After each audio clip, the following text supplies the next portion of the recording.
Welcome to another episode of Energy Central's Power Perspectives podcast. This is the show made exclusively for the utility professional and stakeholders in the power sector to hear from leaders, innovators, and game changers across the energy industry. And today's guest certainly fits the bill. When it comes to the energy sector, we often think of the investor-owned utilities, the Con Eds, the Exelons, the PG&Es, and the other majors. And that's not surprising, given that over 70% of Americans are served by an IOU. However, there are nearly 5 times as many electric cooperatives across the nation than there are IOUs, and they account for about 13% of the meters on the grid. Co-ops average about 25,000 customers compared to the average IOU that serves approximately 650,000 customers. And while that means each co-op has a smaller well of resources to pull into, the smaller size comes with the advantage of actually being closer to the customer. These co-ops tend to be trusted and involved members of the communities they serve. Even more notably, co-ops aren't driven by profits like IOUs, meaning their incentives can empower them to take some different risks.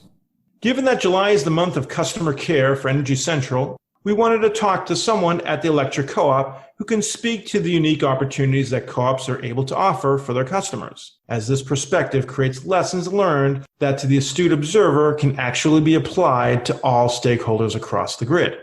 Matt, where I live in New York, I'm served by a major IOU in Con Edison. Do you live in the service area of a co-op? No, Jason, I'm covered by a municipal utility that has some of the same small footprint benefits of a co-op, but I'm really eager to learn more about how the co-op arrangement may differ from our guest today. Absolutely. And we're lucky to have snagged for this episode the CEO of an electric co-op who is deeply passionate about the care they're able to provide for their customers. But before we introduce them, let's give a quick shout out to our sponsors who make this show possible and let us bring insightful discussions from the best minds in industry to our listeners. To West Monroe. West Monroe works with the nation's largest electric, gas, and water utilities in their telecommunication, grid modernization, and digital and workforce transformations. West Monroe brings a multidisciplinary team that blends utility operations and technology expertise to address modernizing aging infrastructure, advisory on transportation electrification, ADMS deployments, DER, and cybersecurity. To ESRI. ESRI is an international supplier of geographic information, GIS software, WebGIS, and geodatabase management applications. To Guidehouse, formerly Navigant Research, a premier market research and advisory firm covering the global energy transformation. To Anterix.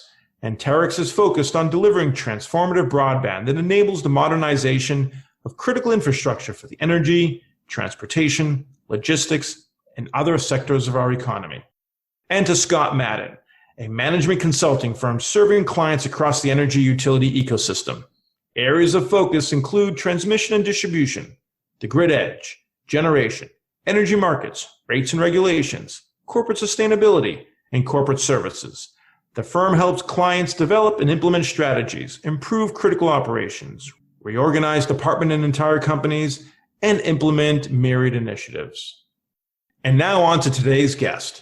We're fortunate enough to be joined today by Sean Vanslyke, the CEO and General Manager of SEMO Electric Cooperative out of Missouri. However, if you ask him, Sean might tell you he prefers the title of head coach or even chief custodian of his electric co-op. And that will start to tell you a bit about how Sean approaches the role of a co-op in a community.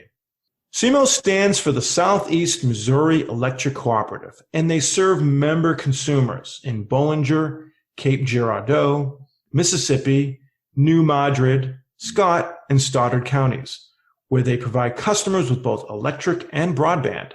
Founded in the 1930s, SEMO Electric Cooperative has grown to be the key utility for over 6,000 subscribers for broadband and continue to serve thousands of homes, farms, and businesses with electricity. Sean recognizes that everything that exists for utility, whether an IOU or a co-op, is there because of consumers and members. While others might have images of generation plants and grid wires dancing in their heads, Sean seems to stay focused on the customer experience above all because that's the end of the line. And he's carried that perspective over the past decade that he's held the role at SEMO Electric Cooperative. And that's why you can see Sean's fingerprints across a host of programs we'll be chatting with him today about. From responding to the pandemic to offering a prepaid model to instituting a fully immersive experience to learn about the utility called Camp SEMO. Sean's a passionate guy with a lot of knowledge to share, so we don't want to waste another minute of today's episode without him. Let's welcome Sean Vanslyke to the Power Perspectives podcast. Well, good afternoon. Thank you for having me. I appreciate it. It's a great opportunity for us to be able to tell our story and share our story because we really are changing lives here in Southeast Missouri and people are excited about what we're doing. So thank you. Thank you as well. Sean, we really appreciate and are thrilled to have you on the show. So can you start by giving a bit of an overview in how your role of a co-op differs from your peers in the same position at an IOU or even a municipal utility? I don't want to pretend that I know what they do, but I did spend 14 years at an IOU and I had 8 different jobs. I guess they couldn't find the right spot for me, but I had a tremendous learning opportunity, went through a couple mergers and acquisitions. I got to learn about a lot of different things, and from regulation to deregulation to rate making to public relations, legislative relations, just a lot of different areas I was able to touch and spend time in.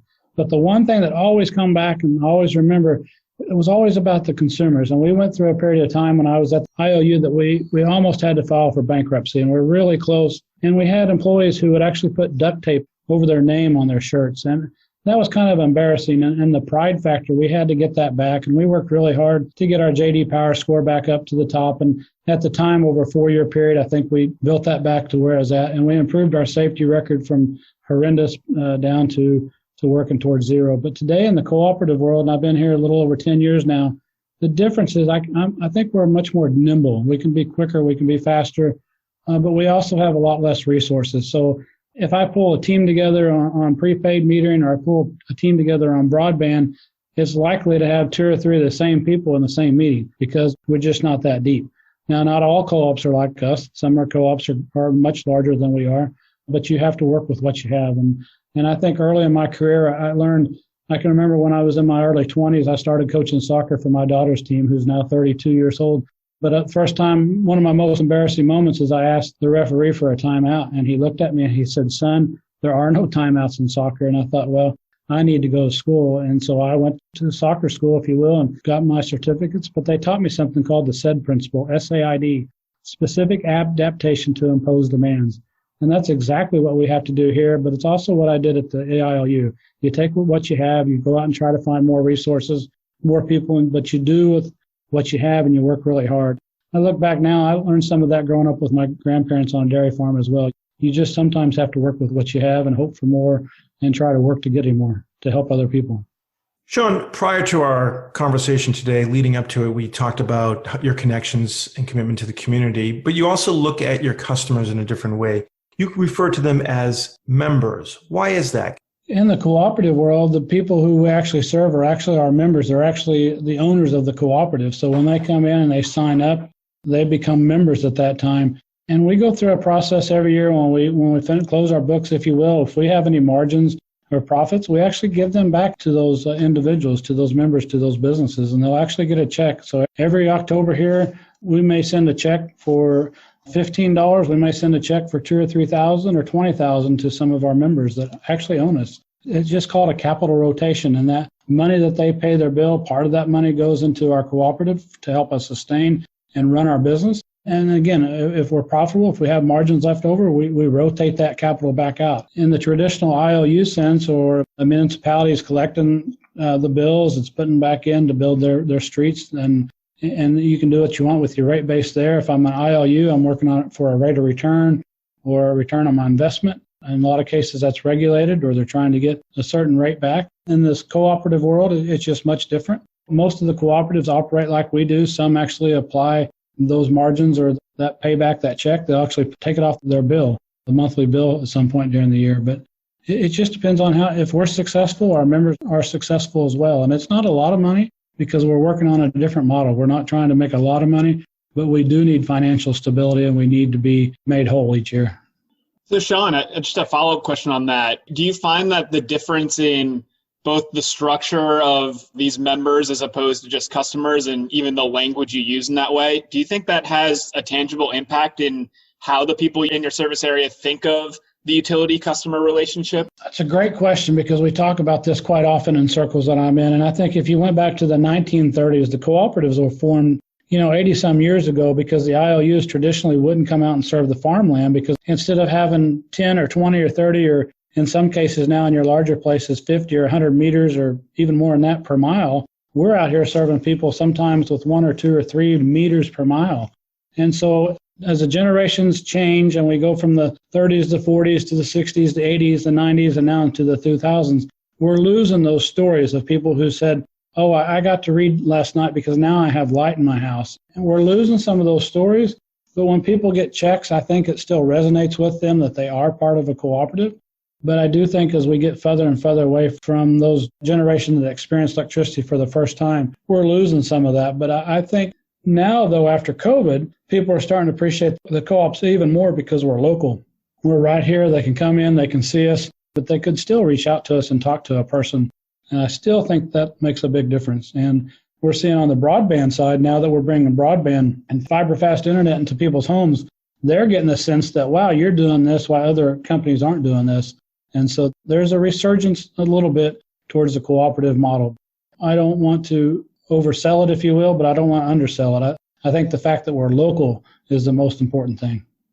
Yeah, and on that note, it would be interesting to learn more about what's going on locally with your members. So, it's been a tough and challenging year across the country. Certainly the economic turmoil from the pandemic and the end of shut-off moratoriums is either close approaching or has arrived. High summer demand, general anxiety about their utility bills. Share with us, how do you support customers during these times? Well, if I go back to pre-COVID, we did not have drive-through facilities for our members to come and pay bills, if you will. And if I'm in the IOU world, most or several of them have not had lobbies for a long, long time. But being local and the fact that we sell ourselves being local, we didn't have drive-through windows. So what did we do in March? We went out and we bought portable buildings. And within about 48 hours, we had temporary drive-up facilities available to our members. And even today, we still have thousands of people using those. We're almost complete with a permanent drive-through in one of our facilities. And as soon as we get that one done, we'll start building another permanent facility at our main headquarters for our members to use to pay their bills because they still like coming into our offices or they still like to come here and pay their bill. And in a financial sense, if I was in a different world, that doesn't make any sense at all because I just push people to electronic payments. I push them to the phone app, which we have. I push them to pay on the phone. I just switch them and I move them. But in these local areas, going back to the local things, that's what we're different about. That's what makes us more nimble. And I think at the end of the day, doing the cost-benefit analysis for what we have to do, we can serve those people quite well by doing that. And I think we're seeing a great growth in our prepay program where people are able to come in and manage their own electricity use by using prepay. We have almost 10 to 15% of our members on that now, and it just continues to grow month over month. And we watch and track that number, and I think that's the way of the future. If I could spin the clock all the way back to 1938, that's probably how we started this business. We all have families or grandparents or somebody that might have owned a small general store at one point, and you could go in there and charge gas. But gasoline, for the most part, you go to the gas station today and you pay for it before you use it. I think electricity and natural gas and a lot of utilities should be on the prepaid model because I think it makes people pay more attention. And I think it helps them in the long run more than it helps the utility or helps the business model, if you will. Right. Well, we wanted to ask you about that. So since you brought up prepaid, tell us, how does it work and how does it benefit the customer? So we'll have a member come in and sign up for prepay, and perhaps maybe they're getting into a new home or they're renting a home. They're not sure what the usage is, and we try to educate them based on the past 12 to 24 months. Here's your typical bill that you'll be experienced there.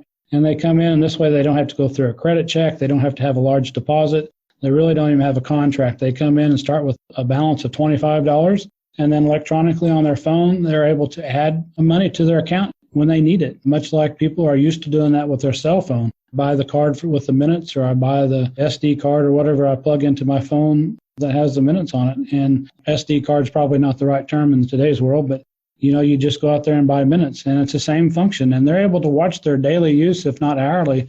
They can sit there and watch their use, and if they want to turn something off, they can. And if they want to save money, they can. But it really moves that responsibility over to them and lets them control their life. And I think that's where we all need to get to, because we're trying to make their life better. It's a balance. We just have to keep educating people and help them understand what they're dealing with. Because if I don't have prepay, I just use and use and use, and then, a bill shows up and I might have bill shock. And you mentioned that, Jason, with the high summer bills where it's been hot. Our daughter lives in Seattle. They're experiencing heat out there that's incredible out there. But I think only 40% out there or so have air conditioning. So they're not going to experience that. If we had 110 degrees here in the Midwest, everybody has air conditioning. The high bill complaints would be through the roof right now. We all experience that. We go through different cycles, and every utility, whether you're big, small, co-op, ILU, muni, you're going to go through that cycle either with summer bills or winter bills at some point every couple of years. It's just the way it is. But it is something we have to pay attention to, and we have to reach out to people. And even here, when we've had high winter bills back in February, we reached out to our members early on in January and said, we're expecting an extremely cold February. And we didn't know it was going to get that cold, but we try to educate people and say, here's what you can do. And then when we had high bills, we reached out to our members and said, here's what's happening and what can we do to help you. It does make a difference. Fantastic. Well, your passion and your drive for success is, admirable. And you certainly are trying to solve local challenges in the community. So with that in mind, take us through the Camp SEMO. What's it about, and what can you share with our listeners? Just kind of a funny story. When I came here in 2012, my first 3 or 4 days was actually at the state capitol in Jefferson City, Missouri. I interviewed with the board and talked to them about joining SEMO Electric, and I met them. I left Peoria, Illinois, and drove 4 or 5 hours and got to the capitol. And I spent my first 3 or 4 days in the job there, and then I came here and I asked the employees, what do you want? And they said, we want pride. We want to go to Walmart and be really proud of our cooperative. So we started down that path. But what I've learned quickly is that we had people who hadn't been exposed to all aspects of our business, meaning that the billing department didn't necessarily understand the metering department, or the metering department didn't understand the warehouse. And you just go on through that with alignment and just keep working through that. And I'd seen that at the IOU world and try to work on it there. And here, because we're so nimble and we can make decisions, we started a program called Camp SEMO. And what that allowed was our employees to actually rotate through every department over a 1-day period or 2-day period. And they got to see how each department fits together. So in the morning, we start at 7:30 with safety. Then 8 o'clock, they go to member services, and then they go to billing, then they go to accounting, and go to metering and dispatch, and they rotate through the day like that. And then in the afternoon, they go out and ride with a one-man service truck for the afternoon. And in the evening, we fly them up 50 feet into a bucket truck. And then when they come in on Tuesdays, they go with the construction crews. We put a shovel in their hand and get out there and probably put a pole in the ground. And in the afternoon, they do a fiber installation. They do a drop and they do an install.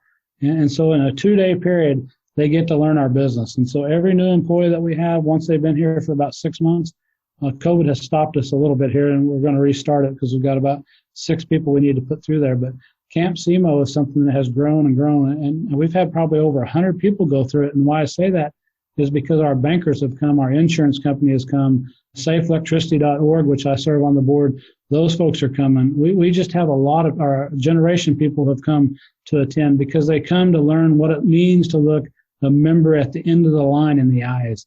And they understand what it is that we're trying to deliver. And what we have found, and we have expanded it just from our employee base now to all of our partners. And we have a waiting list right now of probably, I've got 6 members of Team SEMO that need to go through it, but I probably have a waiting list of 10 or 12 people that want to go through it from outside of our footprint, our building here, because they want to come and learn the business. And this is something that could be done at any cooperative, and it can be done anywhere. People just have to be willing to put the time. But what's great about Camp SEMO is I'm not teaching it. Everybody's teaching it. So if you sit in dispatch, you go back there and you sit with a dispatcher for 30 minutes and she tells you what's going on. And when you're out with the construction crew, we've been out there and real life stuff happens. One time, car hit the pole, and we just had to have the person who was with us. We had to say, you need to stand here and don't move, and we're going to respond to this. So it's a real life thing. But when you teach other people, you tend to learn yourself, and people's questions that you get, why do you do it that way? It makes us stop sometimes and say, I'm not sure why we do it that way. Maybe there's a better way. Well, it sounds like a great program. And since you came from the IOUs, do you think that something like this is exportable? I think it could be done anywhere. I tried to do a little bit of that when I was at the IOU and send people out into the operations areas. people need to experience what's at the end. What is it that we're trying to do? And I know so many people, Simon Sinek, the why of everything, but I really believe that you have to understand what it is that you're trying to deliver. What are you trying to get to? And I think even our generation people that we've had here, we've been blessed because we have a power plant about an hour away from us. We've been able to send our people down to the power plant. And when they come back, they say, wow, I didn't know all this happened. I didn't know it took this. Well, when we bring the power plant people here, they look and say, I didn't know it took all that to get that done.